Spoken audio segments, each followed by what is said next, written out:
É, hora do Moá. Uma mercenária famosa observava sua mãe sofrendo pela culpa de ter abandonado sua família. Ela tentava falar com eles desesperadamente, mas nunca recebia uma resposta. Quando sua mãe morreu, Mirabel busca vingança rastreando seu avô, achando que ele era o grande causador de toda aquela dor, mas de repente, descobre que ele também foi traído. Então, ela acaba morrendo nas mãos do verdadeiro culpado, mas acorda de volta para quando tinha 9 anos, com sua mãe ainda viva. Agora, ela está determinada a evitar a morte de sua mãe de novo, jurando vingança contra o verdadeiro culpado. Oi, eu sou o Zakai, e vou estar lhe acompanhando na sua hora favorita. A obra de hoje é O Grão-Duque ama sua neta, e espero que aproveite. A história começa no estado do Grão-Duque Crillon, onde uma jovem mercenária chamada Mirabel está se apresentando ao senhor da mansão. Ele comenta como já ouviu falar sobre seus talentos, já que ela tem a reputação de nunca falhar, e foi por isso que ele a contratou. Ele explica que esse não é o tipo de missão que ela costuma pegar, mas é uma missão muito importante, então ele precisa da melhor pessoa possível para o trabalho. O Duque entrega a foto de uma jovem, pedindo para ela rastrear sua filha Cornélia. Mirabel fica surpresa, e vemos que ela se parece exatamente com a criança na foto, e ela nota que pelo visto o Duque não sabe de nada.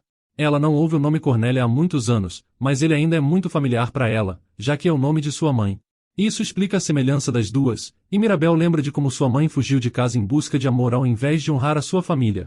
Anos depois, ela buscou perdão, então escreveu várias vezes para sua família, mas eles nunca responderam, nem mesmo depois que ela sucumbiu a uma doença que tirou sua vida. Ela fica frustrada e não entende por que ele quer isso agora, percebendo que o Grão-Duque não sabe de sua morte nem filha que ela deixou para trás.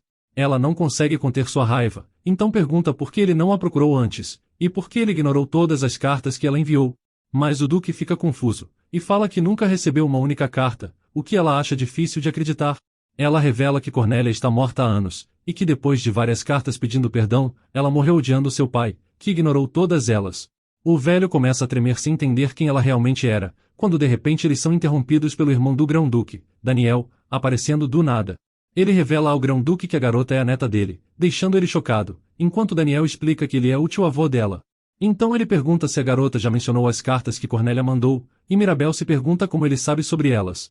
Daniel revela que ele que foi o responsável por interceptar as cartas de Cornélia, já que queria garantir que seu irmão nunca a aceitasse de volta. Então Mirabel percebe que ele é o responsável por tudo, e decide que não vai deixar ele escapar. Ele continua, explicando que só contou tudo porque vai matá-los agora, trazendo um exército de homens com ele. Mirabel corajosamente saca sua adaga e mantém sua posição, enquanto seu avô implora para que ela fuja e se salve. Mas ela já está decidida, e apenas pergunta se ele realmente amava sua mãe. Ela ouve ele dizer que sim, jurando que nunca guardou ressentimentos por Cornélia, então Mirabel avança, dizendo que isso é tudo o que ela precisava saber. Mirabel enfrenta todos os capangas de Daniel ao mesmo tempo, mas eles são muitos, e um deles finca uma espada no seu estômago. Ela cai no chão, percebendo que sua vida vai terminar sem nunca conseguir vingar sua mãe ou fazer as pazes com seu avô. Ela lamenta não poder se vingar, e quando a luz está se apagando, de repente ela ouve uma voz chamando seu nome, então abre os olhos para encontrar sua mãe ao seu lado. Ela acorda assustada e sem acreditar no que está vendo, então de repente dá um pulo, abraçando sua mãe chorando. Ela percebe que suas mãos estão pequenas, então ela olha no espelho e nota que voltou no tempo, para quando ainda era criança. Ela pergunta a sua mãe quantos anos ela tinha, mas Cornélia fica confusa, já que tinham comemorado seu aniversário de 9 anos no dia anterior. Sua mãe a observa de perto, enquanto Mirabel ainda tenta entender o que aconteceu. Ela com certeza morreu, então se pergunta como acabou como uma criança de 9 anos de novo. Ela imagina que alguém ouviu seus pedidos, lhe dando uma chance de acertar as coisas. Ela percebe que se esse for o caso, então o tempo está passando, e sua primeira tarefa deve ser encontrar um jeito de curar sua mãe. Depois que ela conseguir isso, vem a sua vingança, agora sabendo que o verdadeiro culpado foi Daniel o tempo todo, e pensando que talvez até consiga consertar o relacionamento entre a sua mãe e seu avô. Mas para fazer isso, primeiro ela precisa encontrar um jeito de se encontrar com Crillon. Ela decide começar perguntando à sua mãe, então pede para ver ele, mas Cornélia já está convencida de que toda a família lhe odeia, então explica que não é tão simples. Isso só lhe deixa uma opção, então Mirabel decide ir sozinha, mesmo sabendo que não é uma tarefa fácil para uma criança de 9 anos. Ela se esgueira a bordo da carruagem de um mercador e quase sai despercebida, mas de repente ela percebe que tem alguém lá dentro junto com ela. Um menino com cabelo prateado e olhos azuis está se escondendo bem ao seu lado. Parece que eles estão na mesma situação, e ele gagueja que seu nome é Jeffrey Coleman, um nome que Mirabel reconhece imediatamente de sua vida passada. No futuro, Jeffrey se tornará o mercenário mais famoso do continente, e ele vai estabelecer a sua própria guilda, que será poderosa o suficiente para rivalizar com a Ordem de Ryan, uma ordem de cavaleiros imperiais. Graças ao seu poder e habilidade, Jeffrey também era conhecido como o Rei dos Mercenários, sendo famoso por ser confiável e misericordioso. Ele tentou recrutá-la várias vezes naquela época, então, agora ela não consegue evitar rir quando olha para ele como um simples garotinho nervoso. Ela se apresenta como Mirabel Hale, e Jeffrey admite que é um nome bonito, então ela olha surpresa para ele, sorrindo de um jeito fofo. Ele pergunta como ela acabou naquela carruagem, então ela conta tudo a ele, que também decide contar que está sendo perseguido pela guarda. Ela se pergunta por que um garotinho como ele estaria sendo procurado, deixando ele confuso, enquanto lembra que ela ainda é menor que ele. Ele hesita, mas revela que na verdade está sendo procurado por assassinato. Jeffrey conta a história do tempo que passou no estado Sharon, onde um homem chamado Gaiman emprestou dinheiro aos seus pais. Mas quando eles não conseguiram pagar o dinheiro de volta, ele os espancou até a morte. Então, ele fez a única coisa que uma criança poderia fazer nessa situação e contou aos guardas, mas eles não fizeram nada, e culparam seus pais por pegar dinheiro emprestado.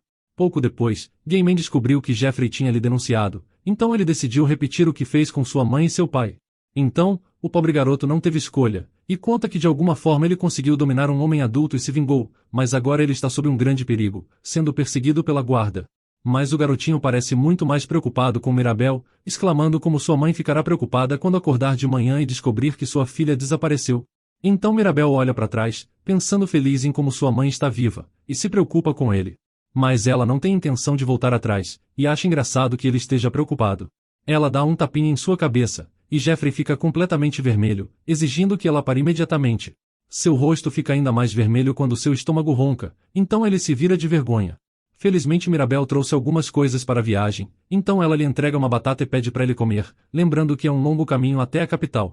Para sua surpresa, Jeffrey fica tão agradecido que começa a chorar. Ele promete pagar de volta, mesmo sendo apenas uma batata. Mas tem um motivo para ele ficar tão emocionado ao receber comida, e a razão que fez seus pais pegarem dinheiro emprestado em primeiro lugar foi porque ele estava com fome. Ele nunca mais quer ficar em dívida por comida, então ele dá a mão e repete sua promessa de retribuir o favor. E realmente não é ruim que o futuro rei dos mercenários lhe deva um favor. 3 dias depois, as crianças chegam à capital, e elas se separam imediatamente da caravana. Eles se despedem, esperando se encontrarem de novo algum dia, e antes de ir Jeffrey promete de novo pagar a ela pela batata. Agora Mirabel está por conta própria de novo, mais determinada que nunca a concluir sua missão. Ela chega aos portões da propriedade da família Creon, então pede uma audiência com o grão-duque. Mas o guarda se recusa a deixá-la entrar, já que para ele, ela é apenas uma criança de rua. Felizmente o próprio grão-duque aparece, e ele acaba de voltar de um passeio. Ele nem olha para Mirabel e começa a entrar sem dizer uma palavra, mas ela o para ao gritar o nome de sua mãe. O grão-duque fica furioso no começo, achando que ela está tentando enganá-lo. Mas Mirabel explica que é a filha desaparecida de Cornélia, e pede que ele venha encontrá-la pessoalmente se não acreditar. Ela também admite que sua mãe está muito doente e começa a chorar, implorando por ajuda. Para sua surpresa o grão-duque muda de atitude, então ele concorda em visitá-la imediatamente. Pouco depois ele limpa sua agenda, ordenando que uma carruagem seja preparada. Eles entram para comer algo enquanto esperam, mas Mirabel parece hesitante em comer. Ele gentilmente diz que sua mãe gostaria que ela se mantivesse saudável e se alimentasse. Ele pode perceber que ela está se sentindo culpada por se deliciar com uma refeição sofisticada sem sua mãe. Mas embora esteja sendo gentil, Mirabel sabe que ele ainda está desconfiado. Nos últimos 10 anos, ele deve ter sido visitado por inúmeras pessoas alegando ter informações sobre sua filha, então é uma surpresa que ele tenha concordado em fazer a viagem. Depois de comerem juntos, Mirabel e o grão-duque entram na carruagem e partem para o vilarejo imediatamente. Talvez seja graças à sua vida passada, mas Mirabel já está começando a gostar de seu avô. Ele é uma pessoa muito mais gentil que ela imaginava, e claramente passou por muita dor por causa de sua filha. Mesmo que ele não acredite que Cornélia seja mesmo sua mãe, ele ainda está tratando ela como qualquer avô trataria. Naquela noite, quando param para descansar, o grão-duque também diz isso a si mesmo. Ele acha que ela ouviu o nome Cornélia em algum lugar, então suspeita que ela esteja usando isso para obter sua ajuda. Mas independentemente da verdade, ele não a culpa, pois pode ver que ela está desesperada e que sua mãe realmente está doente, então, quem quer que ela seja, ele quer ajudar. Enquanto o fogo crepita, ele admite que tem muitos arrependimentos sobre como ela deixou a família, já que agora sabe que cometeu muitos erros, e gostaria de nunca ter deixado ela ir em primeiro lugar. Originalmente, Cornélia era noiva do atual imperador James Bazart. Mas em algum momento ela se apaixonou por seu guarda-costas Gilly Houston. Ela queria se casar com ele, mas quando seu pai se recusou a aceitar um homem comum como seu marido, eles fugiram. Mais tarde, Gilly faleceu em uma batalha contra demônios, e no fim, Cornélia foi deixada para criar Mirabel sozinha.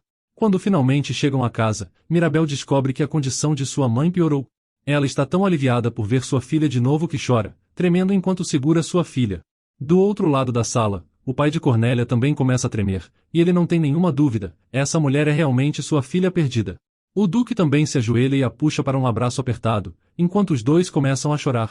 Depois que a reunião em família termina, o Grão-Duque pergunta sobre seu marido Gilly, e ele fica devastado ao pensar em Cornélia lutando para criar Mirabel sozinha nos últimos 4 anos, sem mencionar sua terrível doença. Ele não consegue entender por que ela não voltou para a mansão assim que descobriu, então Mirabel explica o mal-entendido com as cartas. Obviamente ela não menciona que seu irmão do mal Daniel estava escondendo todas as cartas, já que isso a faria parecer louca. Eles ainda têm muito a discutir, então o Grão-Duque pede para ela voltar à mansão, onde podem colocar a conversa em dia e chamar um médico para examiná-la. Enquanto o Grão-Duque resolve as coisas com seus servos, mãe e filha têm um momento tranquilo a sós. Cornélia agradece a filha por ser tão corajosa e ir procurar seu avô, mas ela também pede que Mirabel nunca mais faça algo tão perigoso.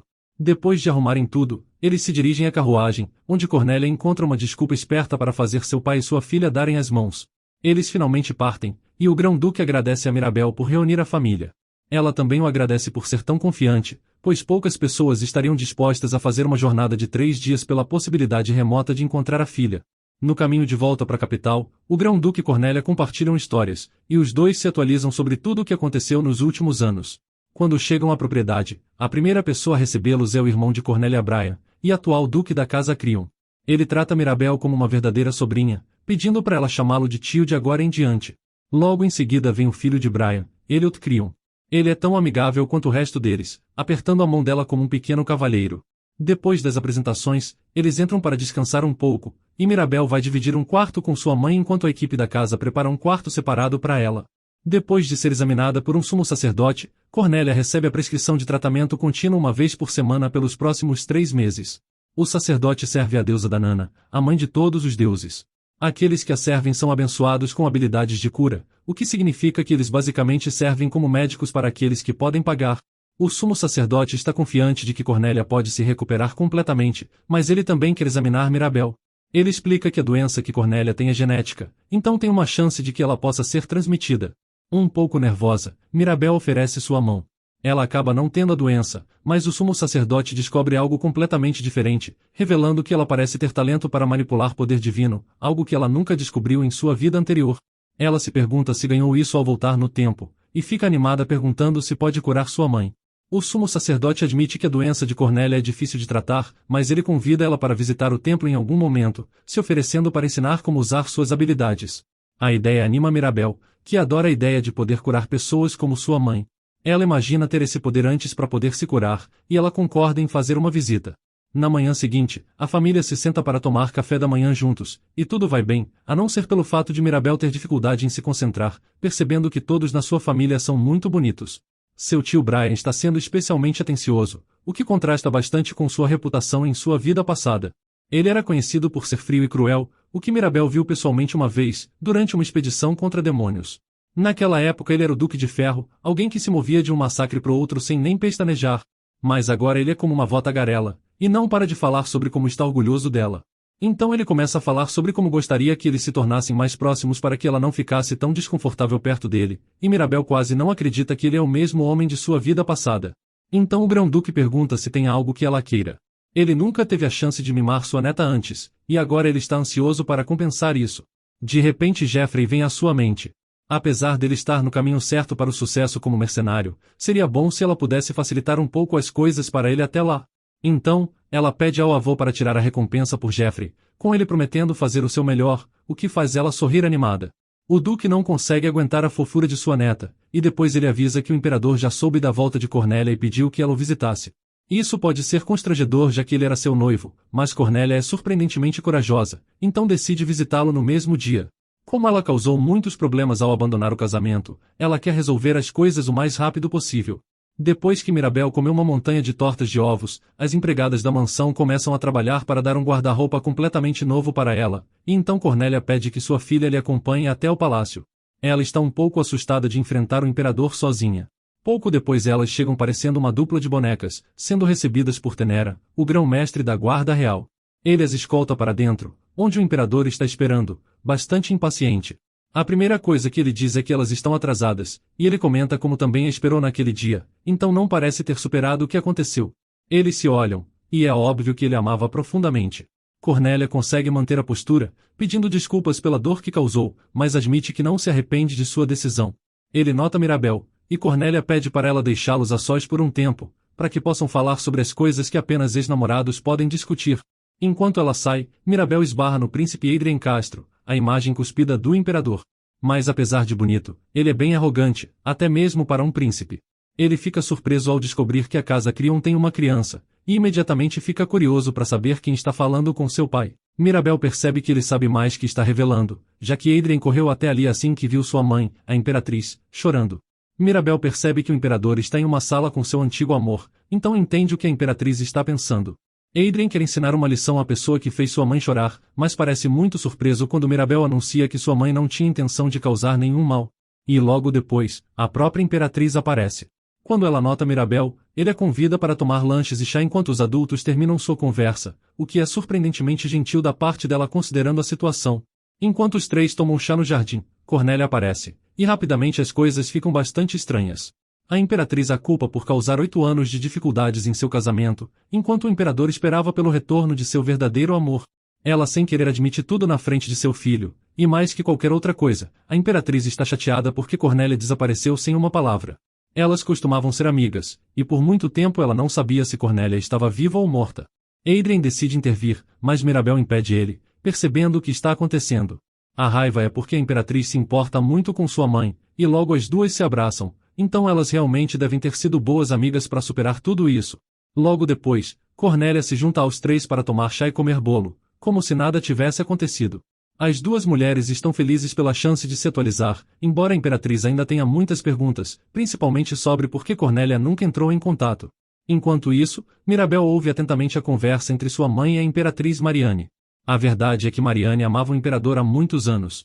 Ela tinha acabado de desistir dele, quando de repente Cornélia fugiu com seu guarda-costas, e depois disso, parecia que todos os seus sonhos tinham se tornado realidade. Marianne conseguiu ocupar o lugar vago, se casando com o homem que amava. Mas no fim a situação não era tão simples, e o imperador continuou esperando pelo retorno de Cornélia. Foram necessários 2 anos de noivado para ele finalmente ceder e se casar com a imperatriz. Então, Mirabel pode imaginar como aquele tempo foi difícil para ela. Felizmente, quando seu filho Adrien nasceu, Marianne encontrou algo novo para viver, e sua vida mudou para melhor. Adrien também está se esforçando para agir mais como um cavalheiro com Mirabel, apesar do início difícil que eles tiveram. Depois de uma tarde maravilhosa juntos, Mirabel e sua mãe se despedem, prometendo voltar em breve, e o príncipe Adrien acena de um jeito tímido quando elas entram na carruagem. No caminho para casa, Mirabel está planejando a próxima etapa de seu plano depois de voltar no tempo, que é coletar as evidências contra Daniel. Ela pergunta à mãe se tem alguém na família Crillon que ela ainda não conheceu. Cornélia fala sobre Daniel, mas julgando pela expressão dela, parece que ela ainda não o suspeita de nada.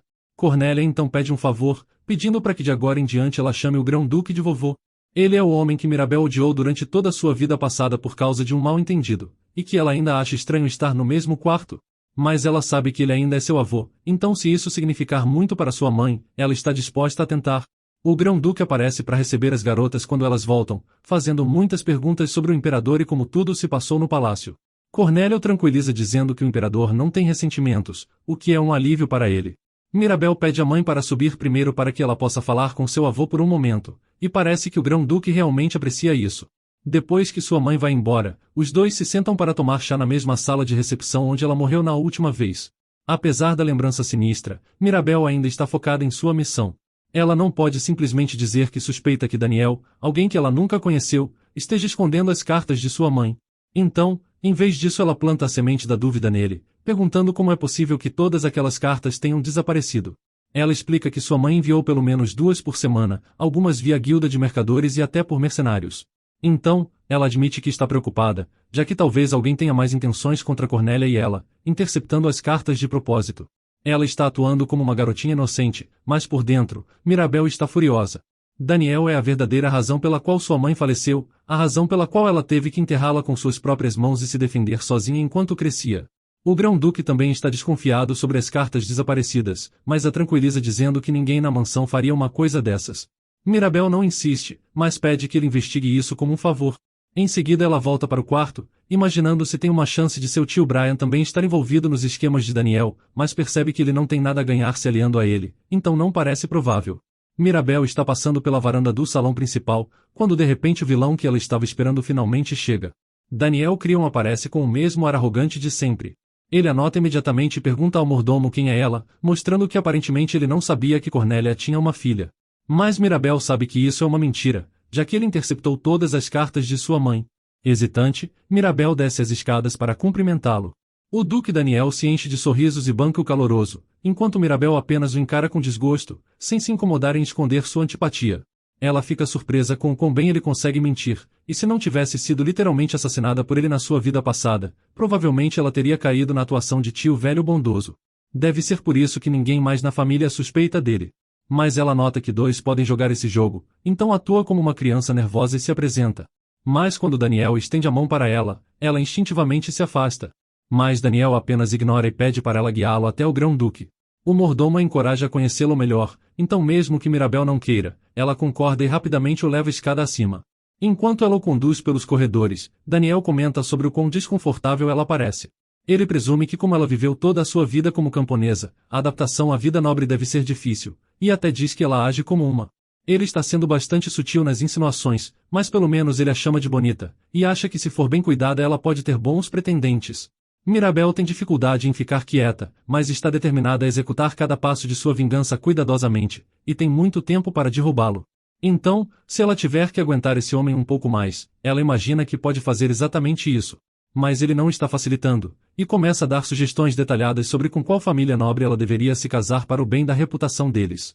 Até o mordomo parece desconfortável. Felizmente alguém o silencia antes que ela tenha a chance de perder a paciência. Elliot não hesita em enfrentar seu tio-avô, rebatendo a sugestão de Daniel de que Mirabel deveria se casar com um homem 3 vezes a sua idade. Ele até chega ao ponto de dizer que Daniel precisa de remédio para perda de memória, já que aparentemente ele não consegue lembrar a idade do Duque George. Ele também explica que Mirabel ainda é nova na mansão, então se alguém precisa de um guia, é ela. Então ele diz à sua prima que o seu quarto está pronto, e rapidamente a separa de Daniel. Claramente Daniel não é amado por todos. De repente o humor de Mirabel melhora imediatamente ao entrar no novo quarto, e ela também é muito grata por Elliot ter lhe defendido. Ele avisa para manter distância de Daniel no futuro, especialmente em situações onde possam acabar sozinhos juntos. Mirabel se pergunta o que aconteceu para deixar Elliot tão cauteloso em relação a ele, então ela decide perguntar diretamente, aproveitando seus privilégios de criança inocente. Elliot explica que na verdade ele passou pela mesma coisa que ela acabou de passar, já que Daniel parece obcecado por casamentos arranjados e com que tipo de união mais beneficiária a casa. É como se ele os visse mais como produtos do que como parentes. Mirabel fica um pouco surpresa ao ver o quão ofendido Elliot ficou. Um adulto não aceitaria esse tipo de conversa, mas a maioria das crianças provavelmente não entenderia o suficiente para ficar chateada. De repente, ela considera uma outra razão para a reação dele, amor de infância. Elliot fica vermelho de repente, admitindo que realmente tem uma queda por alguém. Então, ele revela nervoso que o nome dela é Ziel Sufrin, antes de se levantar de repente e avisar que vai embora, batendo a porta atrás dele, enquanto Mirabel fica sorrindo muito depois que ele sai. Em sua vida passada, ela uma vez ouviu um boato de que Lord Crion e Lady Sufrin se casaram, então parece que o primeiro amor de Elliot vai se tornar realidade algum dia. Agora, de volta à sua missão, ela imagina que não poderia ter sido Daniel que interceptou as cartas pessoalmente, o que significa que tem alguém trabalhando para ele, alguém com poder suficiente para dar ordem sem a permissão do Grão-Duque. Então, uma pessoa imediatamente vem à sua mente, o mordomo bom, o homem que estava ansioso esperando por Daniel essa tarde. Até a maneira como eles conversavam parecia próxima, apesar dela reconhecer que não é evidência o bastante para suspeitar dele, e talvez até seja uma conspiração de várias pessoas. Então, parece que ela terá que investigar os funcionários da casa mais a fundo se quiser obter mais informações. Se ela pensar bem, pode entender um pouco por que Daniel fez o que fez. Quando Cornélia rompeu o noivado com o imperador, isso causou uma grande ruptura entre a casa Crion e a família imperial. Mas Mirabel sabe que isso ainda não é o bastante para ela perdoar ele por lhe separar de seu avô, e eventualmente lhe assassinar. Daniel nunca considerou a ideia de que a volta de Cornélia poderia consertar essa ruptura, mas talvez seja possível, considerando como as coisas aconteceram no palácio. Uma empregada bate na porta, tirando Mirabel de seus pensamentos. O nome dela é Kina, e ao seu lado, está Anita, sua empregada pessoal a partir de agora. Elas ajudam Mirabel a se trocar, e logo as três estão a caminho do salão de jantar. No caminho elas encontram seu tio Brian, que a elogia por ter acompanhado sua mãe ao palácio. Ela imagina que ele está apenas tentando extrair informações, mas Mirabel é uma filha leal, então mantém seus lábios selados. Como de costume, ele parece nervoso ao perguntar se pode fazer companhia à sua sobrinha, aparentemente preocupado em ser rejeitado por uma menina de 9 anos, nada parecido com o cara que chamavam de Duque de Ferro, e ele literalmente começa a chorar por causa da fofura dela. Ainda é um pouco difícil para Mirabel acreditar que tudo isso é real, já que depois de anos lutando com ninguém além de sua mãe do seu lado, ter uma família confiável que realmente se importa com ela é um grande choque para ela. Enquanto caminham, ela conta ao tio sobre seu encontro com a Imperatriz e o Príncipe Adrien. Ela pergunta se ele sabia sobre o relacionamento de Marianne com sua mãe, e ele confirma que ela foi uma das pessoas mais devastadas quando Cornélia fugiu. Brian adivinha que Adrien pode ter sido rude com ela, mas Mirabel também mantém os lábios selados sobre isso, completamente nobre. Ele a incentiva a falar se o príncipe lhe causar problemas no futuro. Acontece que seu tio Brian é o instrutor de esgrima de Adrien, então seria fácil ensinar a ele uma lição. Ouvindo isso, de repente Mirabel pergunta se ele poderia lhe ensinar esgrima também. Obviamente ela tem muita experiência de sua vida passada, mas nunca recebeu um treinamento formal, então como morreu em uma luta de espadas, é natural que queira se proteger dessa vez. Brian avisa que não pegaria leve com ela só porque são parentes, mas Mirabel decide que está determinada a aprender, não importa o quão difícil possa ser. Então, Brian aceita como aluna, e fala que a primeira lição será no dia seguinte, ao nascer do sol. Finalmente, eles chegam ao salão de jantar, e o avô carinhoso de Mirabel insiste que ela se sente ao seu lado. Daniel observa de perto como toda a família está girando em torno dela. O grão-duque é tão protetor quanto Brian, e todos são claramente afetuosos com ela. Então ele zomba de seu irmão por mudar de repente e se emocionar por causa da neta. O grão-duque acha que eles ainda não se conhecem, então tenta apresentá-los, mas Daniel interrompe e explica que ela se apresentou quando ele chegou na mansão. Então Elliot aproveita a chance para intervir e mencionar o comportamento de Daniel, em vez de deixar aquilo passar. O grão-duque não leva isso muito a sério, mas ainda dá algumas palavras de advertência ao seu irmão. Menos de meia hora depois, o grão-duque já está contando a história de como Mirabel chegou pela primeira vez à mansão, se gabando de como sua neta é inteligente. Ela se sente um pouco desconfortável com a atenção de toda a mesa, mas o toque gentil de sua mãe a conforta. Daniel ainda está interpretando o papel do tio afetuoso, até sugerindo que ela poderia liderar o ducado um dia. E como se isso não fosse suficiente, ele vai um passo além, propondo que organizem um baile para celebrar o retorno de Cornélia. Cornélia parece hesitante em aceitar, principalmente porque está preocupada com sua filha. É importante lembrar que na sociedade nobre, um baile nunca é apenas um baile, então será uma chance de celebrar e se reconectar com velhos amigos, mas também uma oportunidade para as pessoas fofocarem pelas costas deles. Provavelmente, essa é a principal razão pela qual Daniel sugeriu isso. Então é por isso que Mirabel está determinada a provar que não pode ser facilmente intimidada. Com sua filha concordando, uma Cornélia hesitante aceita a ideia, e assim, o grão-duque também concorda em começar os preparativos imediatamente. Na manhã seguinte, Mirabel está se preparando para sua primeira aula de esgrima com seu tio Brian, e sua jovem empregada Anita parece chateada por não poder ajudá-la a se vestir. Mirabel acha ela adorável, vendo o quão dedicada está ao seu novo trabalho. Anita leva Mirabel ao salão de treinamento, onde os soldados já estão trabalhando duro em seus exercícios diários. Brian e Elliot também estão lá, e eles decidem começar com uma demonstração de aquecimento, pedindo a Mirabel para seguir cada passo cuidadosamente. Depois disso, vem um teste de resistência, que é basicamente uma corrida ao redor do salão de treinamento. Mirabel dá o seu melhor em cada etapa, mas rapidamente percebe que está longe de estar tão em forma quanto estava em seus dias de mercenária. Ela fica exausta, mas seu tio fica muito orgulhoso de seus esforços. Mas ele não estava brincando quando disse que não pegaria leve com ela, já que ela mal recupera o fôlego antes de começarem a fazer abdominais. Anita sofre ao ver sua senhora cair repetidamente de exaustão. Parece ser difícil para o tio Brian também, mas ele cumpre sua promessa e vê a sessão até o fim. Antes mesmo de Mirabel tocar em uma espada, ele está determinado a aumentar sua resistência fazendo esses exercícios todas as manhãs.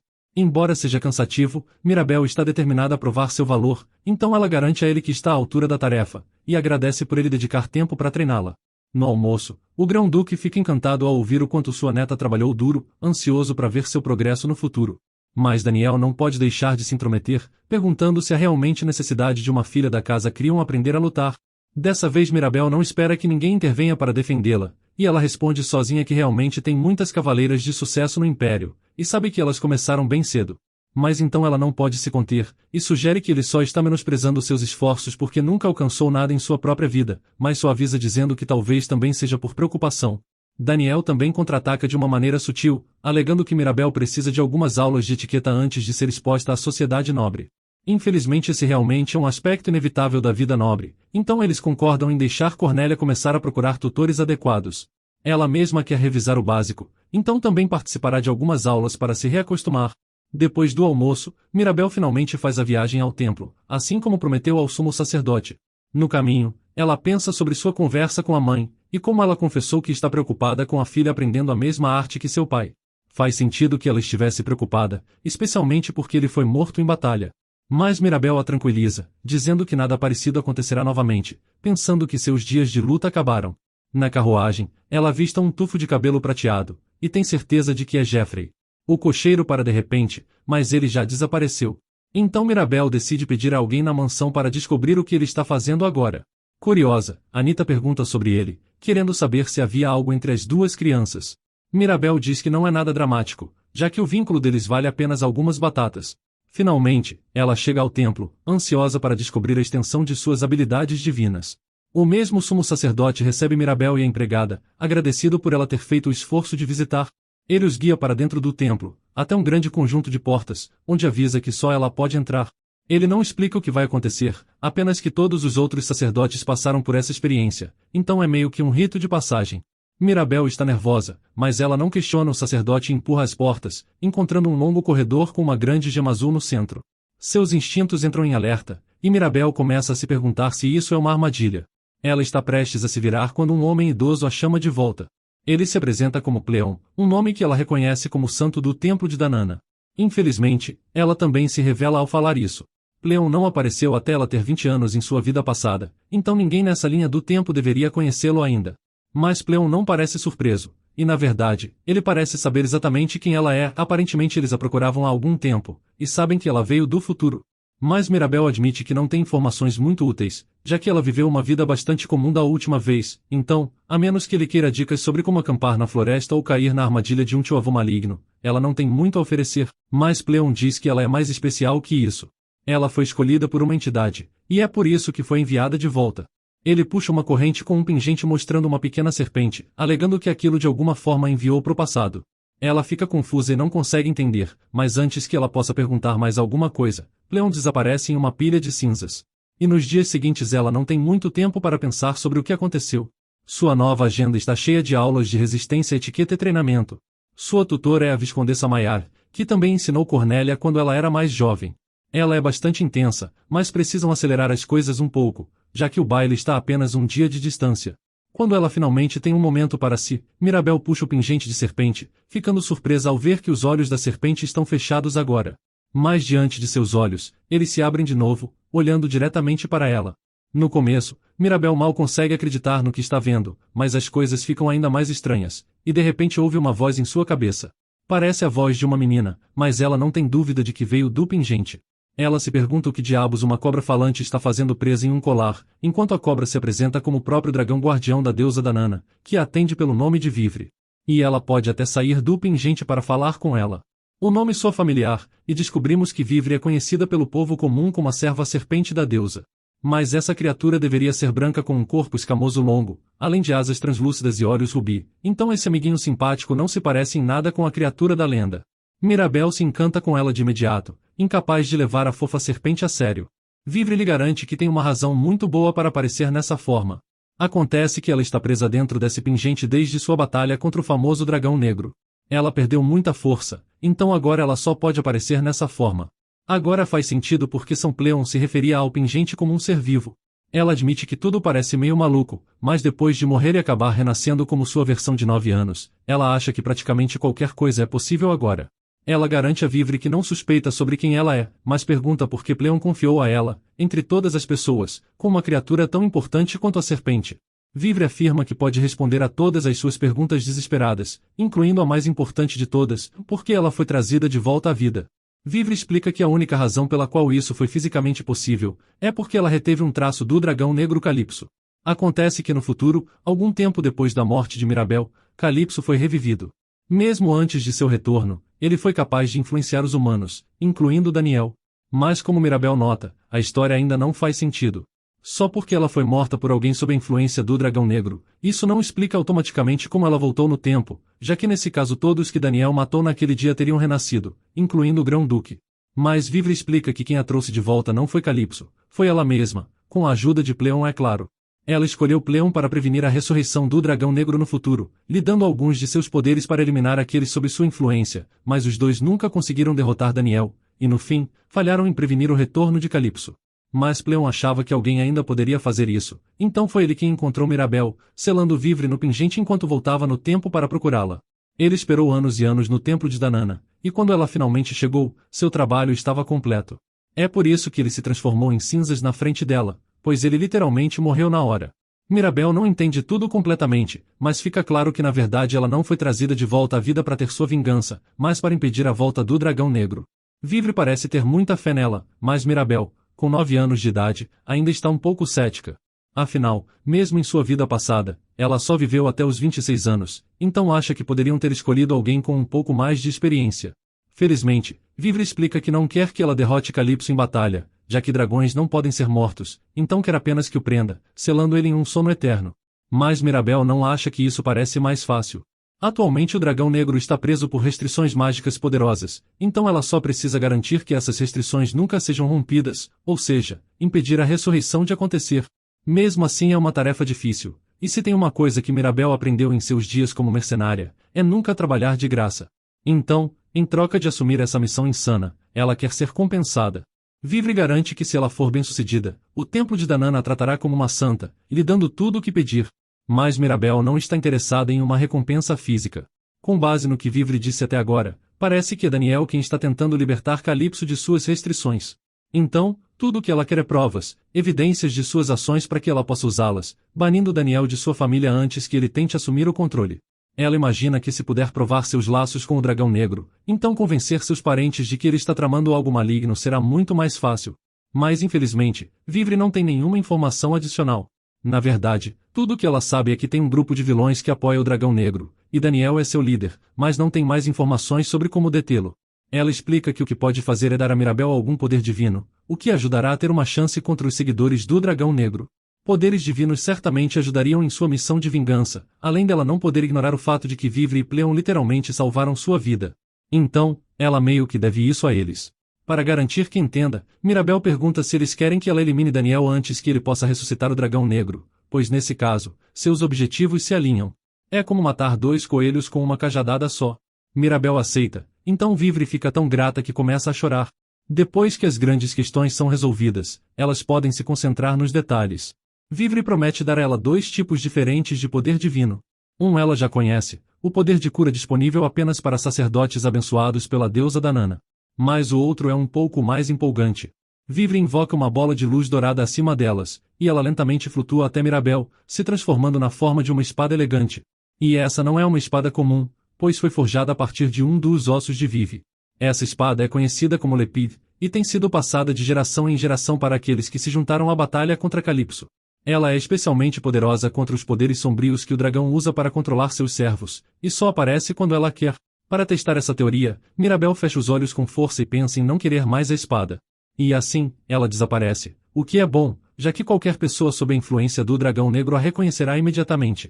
Portanto, é importante manter a espada escondida, a menos que a situação exija. Mirabel invoca ela de novo, dando alguns golpes de teste para experimentar. Faz bastante tempo desde que ela segurou uma espada pela última vez, mas nota que ainda tem talento para isso. Ela fica esperançosa, e isso lhe dará a motivação necessária para enfrentar o treinamento brutal do tio Brian. Com uma nova missão a ser trabalhada, Mirabel acorda na manhã seguinte com um renovado senso de propósito, o que é ótimo já que o baile está prestes a acontecer. Anita e Kina fazem o melhor para deixá-la deslumbrante em um lindo vestido de baile, e Elliot está lá para escoltá-la até o evento principal.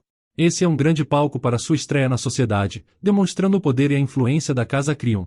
É realmente um grande acontecimento, mas em vez de se sentir intimidada, tudo o que Mirabel consegue pensar é em Daniel, e qual será seu próximo movimento. Enquanto isso, Elliot acha que ela está distraída por estar nervosa, então garante que ela se sairá bem em sua estreia. Além disso, eles são uma família poderosa, então mesmo que ela cometa um erro, ninguém ousaria mencioná-lo.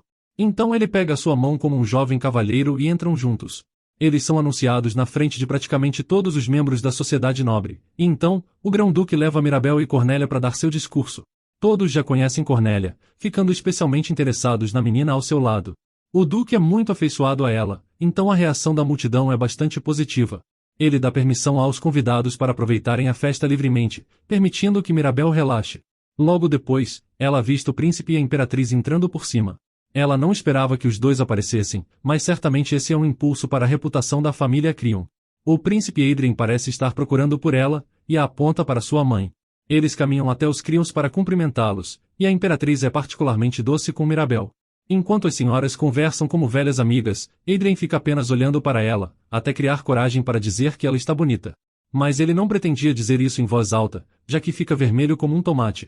Ele é fofo, e se desculpa pelo comportamento que teve quando se conheceram. Não é a desculpa mais convincente do mundo, mas Mirabel realmente não se importa. O gesto em si é suficiente para ela perdoá-lo com um sorriso gentil. Agora que fizeram as pazes, o príncipe a convida formalmente para ser sua amiga, da maneira mais fofa e desajeitada possível. Ele não consegue parar de corar, enquanto Cornélia e Marianne estão achando tudo muito divertido. Mas Mirabel leva o pedido muito a sério e agora está avaliando se o príncipe Adrien é realmente o tipo de pessoa com quem ela quer ser amiga. Até agora, ele tem agido como um doce irmãozinho, então ela aceita, apertando sua mão enquanto Adrien declara que agora são oficialmente amigos, como se fosse algum tipo de acordo político. Adrien se anima imediatamente e pede mais um favor, perguntando se ela gostaria de dançar. Mirabel acha que tudo isso é apenas diversão entre amigos, mas a expressão no rosto do príncipe Adrien parece dizer o contrário. Mirabel concorda, mas pede que ele faça o pedido da maneira correta, como os cavalheiros fazem nos bailes. Adrien leva isso muito a sério, se ajoelhando e lhe oferecendo a mão, então parece mais que ele está prestes a propor ela em casamento. Ela pega a mão dele, permitindo que ele a conduza para a pista de dança. Como ele é mais jovem, ainda é um pouco mais baixo que ela, mas isso não parece incomodar Adrien, que a gira pela sala. Ele fica o tempo todo parecendo totalmente aterrorizado, mas está dançando bem. Só que de repente ele escorrega, e está prestes a cair, quando Mirabel o pega no momento certo, estilo de casal. Todos no baile ficam obcecados por Mirabel, mas o pobre príncipe se sente humilhado. Ela o tranquiliza dizendo que não é nada demais, já que ainda são apenas crianças e ele não precisa agir como um perfeito membro da realeza ainda. Mesmo assim, os dois agem como perfeitos nobres quando se despedem. Os convidados estão tão impressionados com seus modos que realmente aplaudem o casal. Eles são um par tão adorável que as pessoas já estão falando sobre o futuro relacionamento deles, e como um casamento entre os dois poderia mudar o destino das famílias Crion e Imperial para melhor. Os nobres realmente não podem passar 5 minutos sem querer casar crianças, mas Adrien não parece se incomodar nem um pouco com as fofocas, enquanto que para Mirabel, que na verdade tem 26 anos, isso é bastante desconfortável.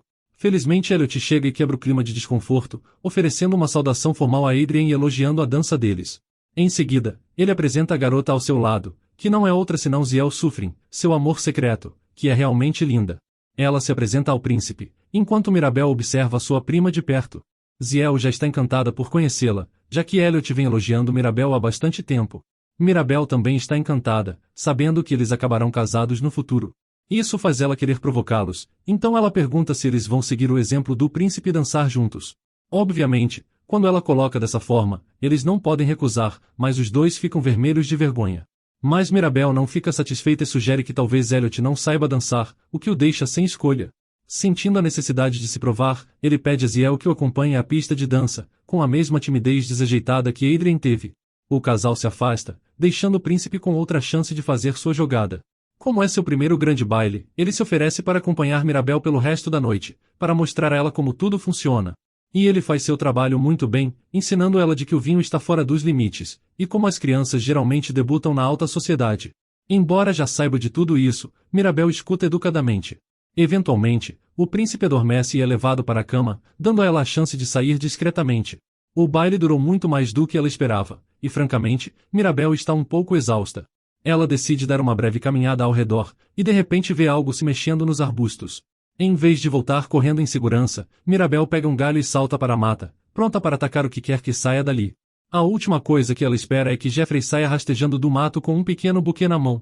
E ele leva o maior susto quando olha para cima e vê Mirabel com seu galho gigante. Ela ajuda Jeffrey a se levantar, perguntando como diabos ele acabou no grande baile. Ele admite que veio vê-la, ficando encantado por ter tropeçado nela ali fora. Mas Mirabel não está tão contente, pois se ele fosse encontrado por um guarda, estaria em sérios apuros. Jeffrey não se incomoda com os riscos como de costume, pois ele só queria vê-la e lhe entregar o pequeno buquê. Isso não quita completamente sua dívida da batata, mas certamente é um começo. Mirabel gosta tanto que prende o buquê em seu vestido para mantê-lo seguro. Mirabel dá um carinho no rosto dele, dizendo para ele ser mais cauteloso da próxima vez, o que faz ele corar quando ela tira uma folha do cabelo dele. O pobre garoto quase desmaia. Ele tem muito mais cicatrizes que quando se encontraram pela última vez, e ela quer tentar curá-las com seus novos poderes divinos, mas Jeffrey está muito envergonhado para deixá-la tentar. Mas então ele reúne coragem e a convida para olhar mais de perto as feridas. Agora é ela quem está nervosa, já que não quer que sejam pegos. Agora que ela o tem pronto, Mirabel percebe que não tem ideia de como usar seus poderes divinos. Felizmente, Vivre está lá para ensiná-la, sussurrando pelo pingente para ela focar sua energia na ponta dos dedos. Mirabel é bem talentosa, já que não demora nada para logo a bochecha de Jeffrey estar perfeitamente curada.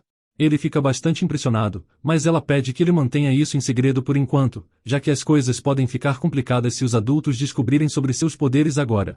Mirabel quer uma chance de conversar melhor com ele, então ela o leva a um local isolado perto de um lago. Ela quer saber por que ele correu tanto risco para vir visitá-la, mas Jeffrey insiste que só queria agradecer. Acontece que o Grão-Duque Creon retirou sua recompensa, e até pagou sua dívida com o homem que matou seus pais. Ele não entendia o porquê, então visitou a casa para uma explicação. Eventualmente ele encontrou o próprio Grão-Duque, então o homem explicou que só estava fazendo o que sua neta queria. Jeffrey ficou curioso, então seguiu os Creons e viu Mirabel em uma carruagem voltando do templo. Então, realmente foi Jeffrey que ela viu naquele dia. Enquanto seguram as mãos como um verdadeiro casal, Jeffrey agradece do fundo do coração por limpar seu nome. Ele está tão agradecido que realmente começa a chorar. Mirabel o encoraja a deixar tudo sair, e até lhe entrega um lenço, o que Jeffrey decide guardar. Ele a pega olhando para ele, já que ela está encantada, mas Mirabel disfarça e diz que é porque gosta do cabelo dele. Por um momento, Jeffrey fica sem palavras, mas então ele se vira e de repente lhe chama de bonita. Mirabel ignora como sempre, achando que ele ainda está tentando expressar sua gratidão. De repente, ela pergunta a Jeffrey se ele quer ficar com ela a partir de agora na mansão Creon. Ela sabe o que lhe aguarda se ele continuar no caminho que ele está, e a estrada para se tornar o rei dos mercenários sem dúvida será cheia de dificuldades e dor. Jeffrey agradece pela oferta, mas recusa educadamente. Ele explica que a já o ajudou muito, então agora ele está determinado a seguir seu próprio caminho, mas pede permissão para visitá-la de vez em quando, o que Mirabel obviamente concede, contanto que ele pare de entrar furtivamente pelos arbustos. De repente eles ouvem Cornélia chamando por ela, então Jeffrey começa a sair. Ele pausa, prestes a dizer algo importante, mas ele perde a coragem e vai embora. Depois do baile, a casa Creon volta ao normal, com algumas pequenas mudanças. Depois de 2 semanas duras de treinamento de resistência, Brian finalmente permite ela começar a treinar com uma espada de madeira. Ela pensa em como coisas só ficam mais difíceis a partir de agora, mas sabe que ser ensinada por um verdadeiro mestre faz tudo valer a pena. No almoço, Brian já está elogiando ela, e diz a Cornélia que sua filha tem um verdadeiro dom. Mas Daniel está lá para menosprezar suas conquistas como sempre, fazendo parecer que ela pode se machucar. Ele também pergunta a Cornélia se ela viu algum homem bonito no grande baile. Ele está tentando casá-la de novo, já que aparentemente sua agenda é casar todos em sua família para que ele possa assumir o trono. Mirabel decide que não vai deixar ele se safar, então ela o expõe na frente de toda a família por tentar arranjá-la com homens mais velhos usando a desculpa de ser para o bem da família. Daniel tenta disfarçar e fala que foi um mal-entendido, mas Elliot a apoia. Então, o Grão-Duque adverte seu irmão severamente, mas ainda acredita que ele não tem mais intenções, dizendo às crianças que provavelmente foi um mal-entendido. Depois do almoço, Mirabel encontra Elliot nos jardins, querendo abordar seu potencial aliado para formar uma equipe contra seu tio-avô. Ela interroga ele e pergunta o que ele pensa sobre Daniel, mas depois decide se acalmar primeiro ou vai acabar se expondo demais. Elliot avisa para ela tomar mais cuidado com o que diz, já que eles não estão muito distantes da mansão, e ela pode acabar em problemas se alguém vir ela falando assim de Daniel. Ela concorda em ser mais cuidadosa, mas pergunta de novo o que ele pensa dele. Então os dois começam a caminhar e Elliot confessa que não gosta de seu tio, querendo saber por que ela está fazendo esse tipo de pergunta de repente. Ela explica que é uma longa história, mas revela como as cartas de sua mãe estavam sendo interceptadas por alguém, então ela desconfia de Daniel. Mas Elliot comenta como as cartas foram levadas por viajantes, então é possível que alguém tenha perdido elas pelo caminho, o que não seria estranho. Mas Mirabel explica que sua mãe mandou cartas sem parar, 2 cartas por semana durante anos, e se apenas uma delas tivesse chegado até o Grão-Duque eles teriam se reunido bem mais cedo. Ela também enviou as cartas por diferentes mercenários e comerciantes, então é improvável que todas tenham se perdido. Elliot reconhece que parece estranho, então Mirabel repete que alguém da mansão parece estar por trás disso, fazendo de tudo para evitar que sua mãe chegasse ao ducado. Elliot sugere falar para o Grão-Duque, sabendo que ele não perdoaria quem quer que tivesse feito isso. Mas Mirabel explica que já fez isso, e o Duque não acha que alguém da mansão seria capaz de fazer algo assim, além de já estar satisfeito por ter encontrado sua filha. Elliot pergunta por que ela está suspeitando dele, então Mirabel pensa em como ouviu ele confessar isso em primeira mão na sua vida passada. Mas ela não pode comentar isso, então diz que é apenas uma suspeita, mas imagina que tem algo a ver com a relação da família Creon com a família imperial. Ela lembra que quando sua mãe quebrou o noivado, a família Creon ficou cismada com a família imperial, então, a volta de Cornélia poderia piorar ainda mais isso. Mas Mirabel aponta como sua mãe se desculpou com o imperador, e depois, até a imperatriz apareceu no banquete de comemoração junto com o príncipe Adrien. Ele lembra que ela até virou amiga do príncipe, e Mirabel comenta que agora que os laços foram reatados, eles podem contar com a ajuda da família imperial se algo terrível acontecer. Elliot fica curioso do porquê ela usou o termo terrível, sem ter certeza se Daniel faria algo assim. Além disso, ele explica que a ajuda imperial não é tão importante, já que além do seu avô, seu pai está lá para proteger a casa, então nada terrível pode acontecer. Mirabel pensa que o Duque realmente é poderoso o bastante para bater de frente com Daniel, mas ele não estava em casa naquela noite, então acha que Daniel tem um plano para atingir seu objetivo enquanto o Duque está fora. Ela reconhece que o pai dele é forte, mas ainda o encoraja a investigar o assunto, já que se não encontrarem nada, eles podem ficar mais tranquilos. Elliot concorda que ela está certa, e se tem a chance de alguém ter interceptado as cartas, eles precisam descobrir. De repente, ela segura sua mão, admitindo que é por isso que ela precisa dele, pois como não conhece os funcionários tão bem, a ajuda dele vai ser importante. Elliot se anima, e ele concorda em procurar saber quem poderia ter colocado as mãos nas cartas, fazendo Mirabel sorrir em agradecimento, aliviada que ele concordou. Então eles decidem fazer uma lista para depois entregarem para Brian, já que o Grão-Duque não iria concordar em investigar os servos, sendo mais fácil convencer ele. Elliot fala que tem muito trabalho a fazer, mas antes de ir, ele confessa a Mirabel que depois que ela e sua mãe chegaram, a mansão deixou de ser um lugar frio e sombrio. Ele nota que a última vez que ele sentiu isso foi quando sua mãe ainda estava viva, então ele agradece por ela transformar a mansão em um lugar caloroso de novo, deixando ela envergonhada com um carinho na cabeça. Mais tarde, Mirabel está passeando com Anita depois de seus estudos, e de repente Vivre começa a querer falar com ela, então ela fica nervosa com a presença de Anita, e pede um suco de maçã como desculpa para ficar sozinha. Anita se apressa em cumprir seu pedido, então Mirabel fica aliviada, perguntando o que Vivre queria. Mas ele explica que ela não precisa fazer isso, lembrando que suas mentes estão conectadas, então no fim ela só precisa pensar nas palavras que quer dizer para ele.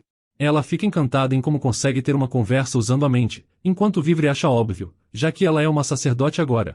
Ela quase escorrega da escada ouvindo isso, então pergunta o que quer dizer. Vivre lembra que Pleon era um santo por se fundir com ele, então enquanto ela estiver com ele, ela também é uma santa. Ela ainda precisa de um tempo se acostumando com isso, e Vivre decide que é hora de falar em detalhes sobre Calypso, então pede para ela lhe levar ao templo. Ela pergunta o que ele quer lhe contar sobre o dragão, mas Vivre explica que vai contar depois deles chegarem ao templo. Ela concorda em ir, mas decide que não vai fazer isso agora, batendo na mesa e explicando que ela tem aulas para ir.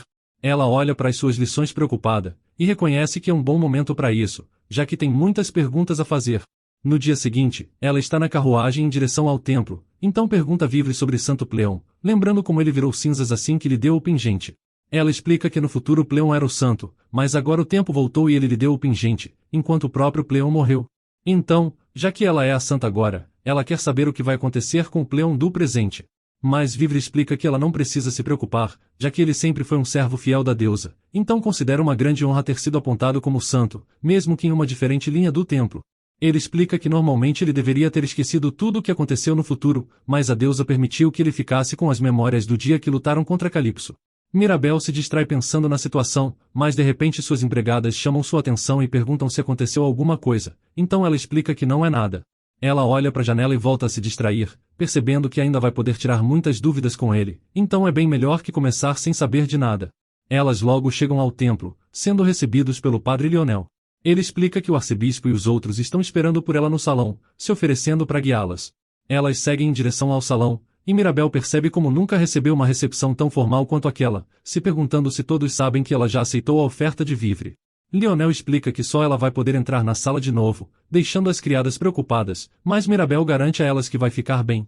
Lionel conduz ela até um Pleon mais jovem, e Mirabel fica feliz por ver ele de novo. Ela se apresenta, então Pleon sorri de volta e também se apresenta, antes de tocar sua testa de repente, fazendo Mirabel se sentir melhor e ficando mais leve. Ele sugere que ela se sente, explicando que vai apresentá-la aos outros em breve. Na reunião, ele admite que o que ele está fazendo é difícil para ele, já que normalmente gostaria de apresentar a santa a todos em uma cerimônia pública, mas escolheu pular essas formalidades devido às circunstâncias. Mirabel concorda, avisando que podem começar. Então, Pleon revela o que eles sabem, explicando que Calypso está tentando desfazer seu selo usando pessoas como Daniel. Então, aqueles que eles precisam lutar são as forças reunidas por Daniel, os servos do Dragão Negro. Ele admite que eles são muito discretos, então não conseguiram descobrir seu líder no começo, mas agora que ele tem as lembranças daquele dia, Leon sabe que é ele. Ele também acha que provavelmente é Daniel que está com a pedra que sela o dragão. Então, ou eles precisam tirar a pedra das mãos dele, ou matá-lo. Ele conta como infelizmente não descobriu muita coisa no futuro, e também não conseguiu eliminar Daniel, mas está feliz que encontraram alguém mais capaz de fazer isso, e deixando claro a todos que ela é essa pessoa. Mirabel nota como ele parece angustiado precisando engolir a derrota e confiar essa tarefa a ela, então espera que ele não se atormente muito com isso. Então, o pingente dela começa a brilhar, e Mirabel pede para ele não se atormentar com o que aconteceu. Cleo fica mais aliviado, então agradece a ela por isso. Ele decide discutir os detalhes do que aconteceu em particular, então resolvem passar para os próximos passos que precisam tomar. Eles discutem sobre o que fazer, e várias ideias são descartadas graças à influência que ele tem e pela falta de informações sobre os seus seguidores, então Mirabel pede que eles apenas fiquem de olho nele por enquanto, garantindo que em último caso, ela mesma está pronta para matar ele. Mas Cleo fica preocupado, explicando que além da espada especial de Vivre, ele ainda precisa das habilidades necessárias para usá-la corretamente. Mirabel pensa sobre isso, lembrando como foi morta pelos homens de Daniel no passado, e realmente talvez lhe falte habilidades. Então, ela admite que talvez suas habilidades não são o suficiente, mas lembra que agora ela tem apenas 9 anos, podendo ficar mais forte. Ela olha para ele sorrindo, e pergunta se por acaso ele ficaria mais tranquilo se ela fosse tão forte quanto alguém chamado de Rei dos Mercenários. Cleo fica em silêncio já que não entende o que ela está dizendo, enquanto Mirabel sorri e pensa no seu plano. Ela declara que vai ficar mais forte que Jeffrey Coleman, então Cleo decide aceitar a promessa, mas lembra que eles também podem trazer Jeffrey pro lado deles para que ela não fique sobrecarregada. Então Mirabel sorri, garantindo que vai considerar essa opção. Ela percebe que vai precisar se conectar com ele da próxima vez, e está feliz que tenha causado uma boa primeira impressão. Cleo decide concluir a reunião por enquanto, lembrando que eles ainda têm tempo, e se apressar demais pode atrapalhar seus objetivos. Todos concordam, declarando que precisam juntar mais informações. Antes de Mirabel sair, os padres se aproximam e pedem para ela visitar o templo sempre que quiser, garantindo que eles sempre estarão ali para ajudá-la. Ela agradece a ajuda deles, desejando que a Deus os proteja, antes de lembrar que já tem um favor para pedir. Ela sai do templo e se desculpa pelo trabalho, mas Leonel garante que não é um incômodo, e na verdade, eles lamentam não terem oferecido primeiro. Ela pensa em como precisa aprender a controlar seus poderes, já que isso vai ajudar sua mãe e a sua missão. Vivre também parece animado, e fala que está ansioso para ter mais liberdade quando ela aprender. Ela fica confusa, perguntando se ele quer que ela o liberte do selo. Mas Vivre explica que não, já que atualmente, apenas a sua alma está selada no pingente, enquanto seu corpo está adormecido na essência do universo, e seu selo não pode ser desfeito até alguém encontrar seu corpo adormecido. Ela ouve atentamente, e Vivre revela que depois dela aprender a controlar seus poderes, ela vai poder materializar sua alma, então eles não vão precisar do pingente para conversar. Mirabel fica chocada, e reconhece que é algo essencial, achando que o pingente não vai combinar muito com ela depois de crescer. De repente, Leonel avisa que eles chegaram, pedindo para ela entrar. Eles vão em uma grande sala, onde ele explica que será ali que ela receberá seu treinamento. Ele explica que um ambiente quieto e calmo é o ideal para praticar, enquanto Mirabel sente algo estranho com o lugar. Ele decide começar, então pede para ela estender as mãos, e de repente o lugar começa a brilhar enquanto eles compartilham a energia. Ela fica surpresa, mas percebe que já sentiu isso antes, sendo a mesma luz quente que ela sentiu antes, quando estava curando a ferida de Jeffrey. Ele pede para ela se lembrar dessa sensação e localizar essa mesma energia que circula no seu corpo, avisando para ela não se apressar, já que não é fácil no começo. Mirabel se concentra, tentando sentir o poder divino que está dentro de seu corpo. Então Vivre dá um conselho, pedindo para ela não buscar outra coisa na energia. Ela fica completamente confusa, já que Leonel acabou de pedir para ela encontrar a energia dentro dela. Ela decide se concentrar, ficando em um estado de imersão e se perguntando como sua energia se parece. Ela começa a sentir um calor, então, percebe que Vivre está certo. Seu poder divino é sua própria energia, então ela não pode se concentrar em procurar nada dentro dela além de entender a energia em si. De repente ela fala que encontrou, deixando Leonel surpreso. Uma esfera de luz começa a sair dela, percebendo que é um brilho forte, mas não é cegante, sendo uma energia relaxante que alivia seu cansaço. Leonel fica animado, admitindo que está impressionado. Vivre também fica, e reconhece que ela é uma boa aluna. Mirabel decide deixar seu poder maior, então ela continua aumentando a esfera de energia, mas de repente percebe algo de errado, e logo depois a energia explode. Leonel e as criadas vão ver se ela está bem, então o padre explica que o poder divino estourou porque não estava propriamente condensado. Ele explica que não deveria ser perigoso, já que essa não é a essência do poder divino, mas nunca soube do poder ser condensado até estourar, achando que era algo que só existia na teoria. Então, ele explica que ela parece já ter aprendido a sentir e manifestar seus poderes, e eles devem focar no controle da próxima vez. Então, ele lhe oferece uma bola de cristal, explicando que ela pode reter poder divino, e Mirabel percebe que é o mesmo tipo de bola de cristal que ela usou antes com Cleo. Ele explica que uma bola desse tamanho pode não fazer muito, mas já será o bastante para lhe ajudar a restringir seus poderes, e da próxima vez, ela pode usar o cristal para tentar mudar a forma da energia em outros formatos.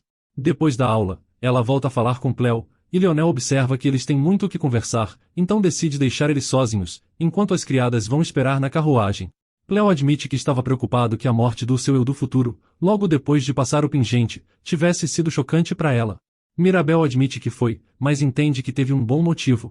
Cleo explica que o pingente é um artefato que apenas os santos podem tocar, então apenas ele podia entregar a ela, mesmo sabendo que desapareceria depois. Ele admite que poderia ser pior se não tivesse todas as memórias de seu futuro, e fica feliz por poder explicar tudo a ela. Ela olha para ele satisfeita, e avisa para ele não se preocupar com ela, declarando que dessa vez eles vão parar Calypso. Mirabel volta para a mansão do Duque, aliviada por finalmente estar de volta depois de passar 3 horas no templo. Ela não esperava praticar seus poderes imediatamente, e não vê a hora de tomar um banho, quando percebe algo de longe. Ela pensa no menino sentado no chão, e fica surpresa ao perceber quem é, enquanto o príncipe Adrien cumprimenta ela feliz. Mas por hoje vamos ficando por aqui, então se você gostou dessa história e quer uma continuação, me avise nos comentários escrevendo o Pingente Divino.